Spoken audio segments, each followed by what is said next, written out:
So, on today's video, for one, I'm going to tell you one of my first paranormal experiences. Then I'm going to talk about some of the do's and don'ts, or just kind of some of the tips about techniques and ways basically of how to honor some spirits that are naturally on the lands, especially here in the United States, and some other tips and stuff like that. So, and I'm hoping these ghost stories, well, not really ghost stories, but paranormal experiences, I'm hoping this will actually become a thing, a more often thing. So yeah, let's begin. My earliest memory, actually I'm probably going to tell two in this one. My earliest memory, my first memory really of paranormal experience, and I didn't realize this until I got slightly older. I wasn't a baby, but I was still sleeping in a crib, and I remember crying, and I was at my the house that I was originally born at, and I used to share a room with my brother. Well, I remember this elderly woman. She was kind of hovering over, kind of bending over, like, and she was saying something. I don't know what she was saying, but it was very calming. And the thing that I vividly remember was she was almost like dust, smoke in a way. Like, she was completely see-through, but at the same time it looked as almost like dust was just kind of falling, I guess, and like I saw through her. But she was very comforting. She was trying to comfort me. And I remember just feeling just like joy. And I know some of you will see this video and you're like, you were a baby. It is possible to remember from when you were a baby. But anyways, back to the story. And I grew up, I told my mom, I don't remember the age that I told her, but I eventually told her. It wasn't until actually I was 18. I was at my brother's, and at the time, my sister-in-law's house, who is now my ex-sister-in-law, was over there for Thanksgiving, and I was talking to her about it, in the kitchen, and he was in the living room messing with his tattoo machine. And, like, my brother's pale white as it is, like ghost white, and all of a sudden he mumbled something, and we both looked over, me and my ex-sister-in-law, and he goes, the only thing he could mutter was, I thought that was a dream. So that was my first, and then 18 years, of course, 18 years later, or when I turned 18, I actually got confirmation through an unexpected way. He was there that night, and he actually saw the exact same thing I did. He just thought he was dreaming.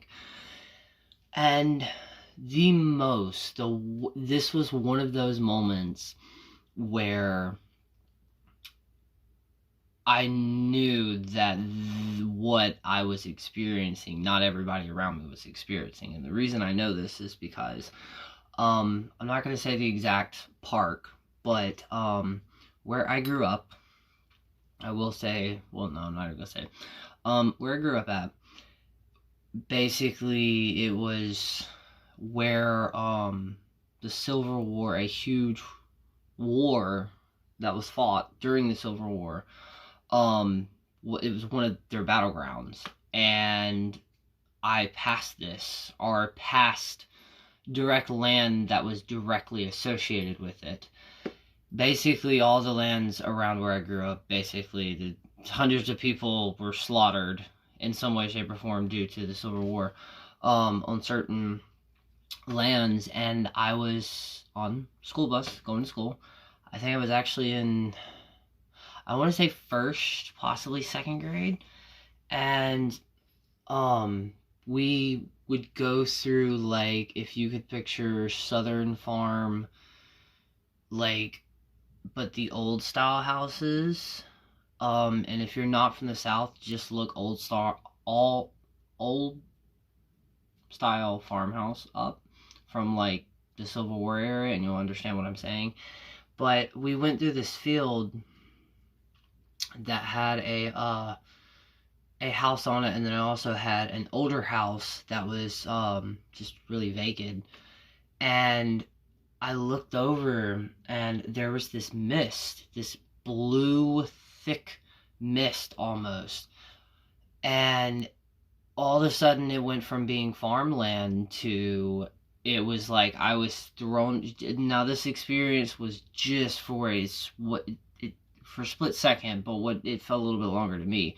But like I looked over, and it was like I was looking back in time for a split second. I saw like a farmer being pulled by a mule, and like I could feel it. It was like I was there just for a split second, and then it was like as I realized what was happening, it was so like I look around on the bus like for expecting, other people to react to what I just saw, and nobody did.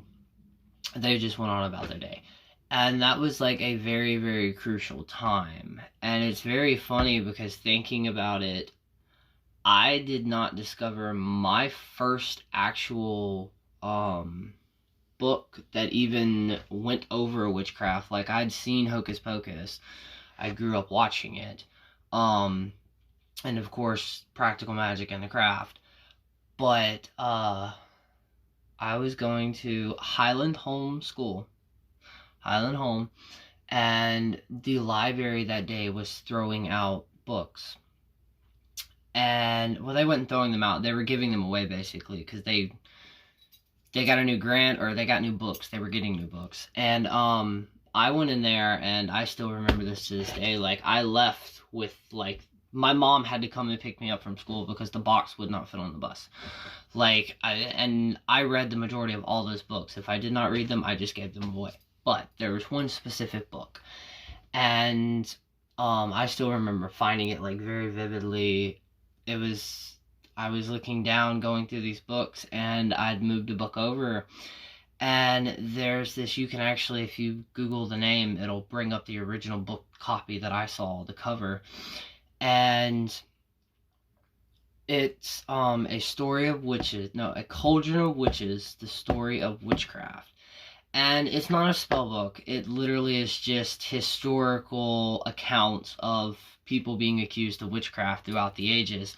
That's also where I actually found out about the Salem witch trial, which like completely blew my mind.